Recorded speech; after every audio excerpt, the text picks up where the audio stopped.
Mixie ஜாரில் 2 மணி நேரத்துக்கு முன்னால் ஊற வச்சுருக்கிற பச்சரிசி 1 கப்பு, அரை மணி நேரத்துக்கு முன்னால் ஊற வச்சுருக்கிற அவல் 1 கப்பு, தண்ணி சேர்த்து தோசை மாவு பதத்துக்கு அரைச்சிடலாம். பவுலில் சேர்த்துருவோம். மீதம் இருக்கிறதையும் அரைச்சிடலாம். 1.5 டீஸ்பூன் ஊற வச்ச வெந்தயம் சேர்த்து மிக்சியில் நைஸாக அரைச்சிடலாம். பவுலில் சேர்த்துருவோம்.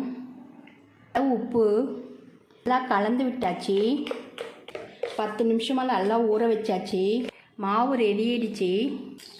தோசையை வார்த்தரலாம்.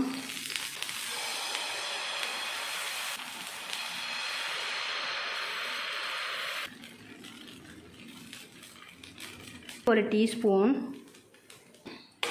2 பக்கம் நல்லா வெந்துருச்சு. இப்போ எடுத்துடலாம்.